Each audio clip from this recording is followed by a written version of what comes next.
Vitamin के। अब हम डिस्कस करेंगे फंक्शन ऑफ विटामिन के। विटामिन के जो है इंपॉर्टेंट रोल प्ले करता है किसमें भला, ये इन्वॉल्व होता है post translational gamma carboxylation of जो हमारे क्लॉटिंग फैक्टर्स होते हैं उसके। क्लॉटिंग फैक्टर में से इंपॉर्टेंट क्लॉटिंग फैक्टर जिसके ऊपर ये एक्ट करता है 2, 7, 9 एंड 10। इसके अंदर ये करवाता है गैमा कार्बोक्सिलेशन। और उसके अलावा ये वाले जो को फैक्टर्स होते हैं या क्लॉटिंग फैक्टर जो होते हैं ये सारे सिंथेसाइज करता है इसको लिवर, लेकिन ये होते हैं इनएक्टिव फॉर्म में। इसको एक्टिवेट करने के लिए विटामिन के का होना जरूरी है। विटामिन के क्या करता है इसके साथ, इसके ग्लूटामेट को कन्वर्ट करता है ग्लूटामिक एसिड में, और वहां पे जाके हमारे पास 2 कार्बोक्सिल ग्रुप आ जाते हैं जो कि एक्ट करते हैं कैल्शियम के साथ।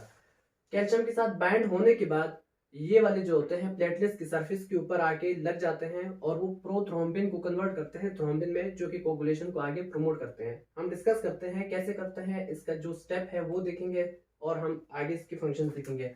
सो पहला फंक्शन जो इसका है विटामिन के का, involve in post translation gamma carboxylation of clotting factor जो यहाँ पे मेंशन की गए हैं 2, 7, 9 एंड 10। इन क्लॉटिंग फैक्टर की ये पोस्ट ट्रांसलेशन गैमा कार्बोक्सिलेशन करवाता है। और जैसे कि हमने डिस्कस करा all the above clotting factor are synthesized by liver in inactive form।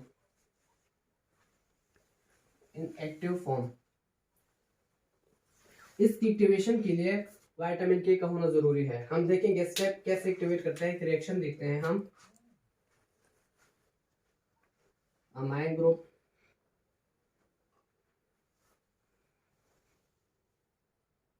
CH2 and carboxyl group. जैसे कि हमने कहा कि ये वाले रिएक्शन के लिए क्या जरूरी होता है विटामिन के, हम उसको एज अ एंजाइम यूज करेंगे और हम देखते हैं विटामिन के। ये जो हमारा था ग्लूटामेट, इसको हम कन्वर्ट करेंगे आगे ग्लूटामिक एसिड में, NCH double bond O again CH2CH, और इधर हमें मिल जाते हैं 2 कार्बोक्सिल ग्रुप। ये वाले जो कार्बोक्सिल ग्रुप होते हैं ये कैल्शियम के साथ बाइंड होना शुरू हो जाते हैं। ये दोनों बाइंड करते हैं कैल्शियम के साथ। जैसे कैल्शियम के साथ बाइंड हो जाते हैं ये क्या करते हैं, बाइंड होने के बाद ये बनाते हैं कैल्शियम प्रोथ्रोम्बिन कॉम्प्लेक्स बनाते हैं। ये कॉम्प्लेक्स इसकी फॉर्मेशन करते हैं। इसके बाद जाके जैसे ये फॉर्मेशन होती है ये जाके प्लेटलेट की सरफेस के ऊपर एडहेयर होना शुरू हो जाते हैं। एडहेरेंस की वजह से ये कैल्शियम प्रोथ्रोम्बिन कॉम्प्लेक्स जो होता है ये कन्वर्ट होता है थ्रोम्बिन में। So after adherence to platelets calcium prothrombin complex converted into thrombin, और ये थ्रोम्बिन जो होता है कोगुलेशन को आगे प्रमोट करता है। सो इसलिए ये इंपॉर्टेंट होता है कोगुलेशन के अंदर। पहला जो है इन्वॉल्व इन द कोगुलेशन और इसका पूरा पाथवे। इसके बाद जाके अभी हम देखेंगे कि ये बोन की फॉर्मेशन में भी बड़ा जो है वाइटल रोल प्ले करता है, क्योंकि ये इसके पास होते हैं ऑस्टियोकैल्सिन। सेकंड इसका जो इंपॉर्टेंट फंक्शन है वो है ऑस्टियोकैल्सिन, और ये क्या करता है, बोन फॉर्मेशन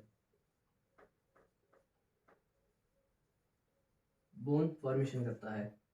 थर्ड इसका एक और भी इंपॉर्टेंट जो है फंक्शन है जिसमें ये इन्वॉल्व होता है ऑस्टियोकैल्सिन के साथ साथ ये करता है activation of protein C and protein S, involve in the activation of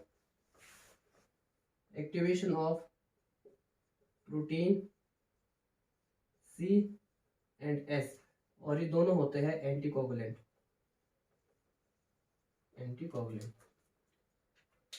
अभी हम डिस्कस करेंगे आरडीए या डिफिशियंसी। पहले डिफिशियंसी की बात करते हैं और उसकी कॉजेज क्या है डिफिशियंसी की, वो हम डिस्कस करेंगे। Deficiency, in case of deficiency क्या कॉज करता है ये कॉज करता है हेमोलिटिक डिजीज ऑफ न्यूबॉर्न।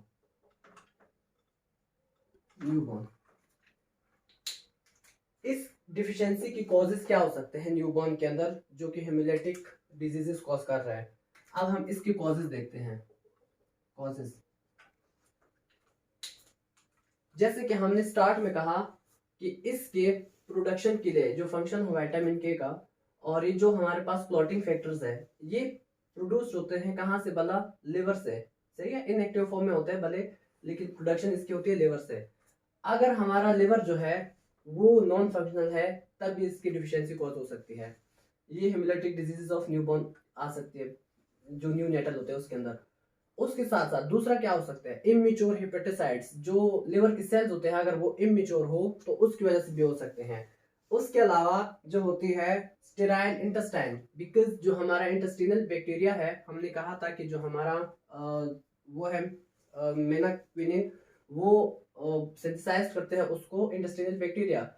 जब हमारे इंटेस्टाइन ही स्टेराइल है तो वहां से हमारा बैक्टीरिया एक्ट नहीं कर रहा, सो विटामिन के की कमी आ रही है उसमें भी, और हेमोलिटिक डिजीजेस जो हो सकती है पेशेंट के अंदर, न्यू नेटल के अंदर ये भी हो सकती है। उसके अलावा मिल्क में, क्योंकि मिल्क के अंदर इसका अमाउंट जो है कम होता है, इसकी वजह से भी विटामिन के की डिफिशियंसी होती है, जिसकी वजह से हेमोलिटिक डिजीजेस आ सकती है। और उसके अलावा एक इम्पॉर्टेंट और जो फैक्टर है वो होता है poor transport of vitamin K via placenta. तो ये सब इसकी कॉजेज हो सकते हैं। वन बाय वन हम लिखते हैं इसको। सबसे पहले immature hepatocytes,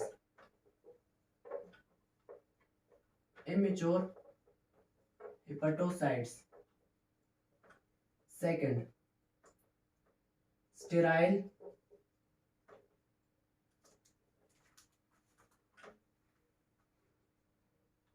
sterile intestine, third poor transport of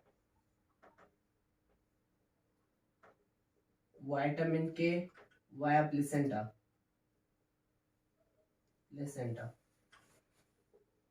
fourth non functional liver. Last one milk. ये इसके डिफिशियंसी के कॉजेज है। हम देखेंगे अब इसका आरडीए क्या है, हम रेगुलर बेसिस पे कितना दे सकते हैं अपने पेशेंट को।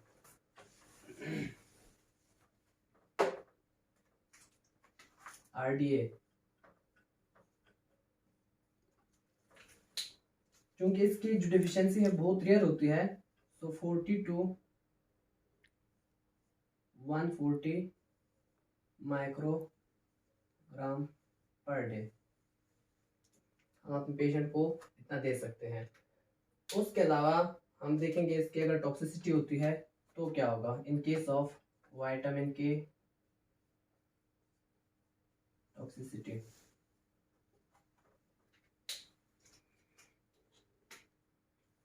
हेमोलिसिस, कर्निक्टेरस, ये होती है इसकी टॉक्सिसिटी। और इसके अलावा लैब इन्वेस्टिगेशन जब हम करते हैं उसमें भी इसका रोल देखते हैं। Lab investigation,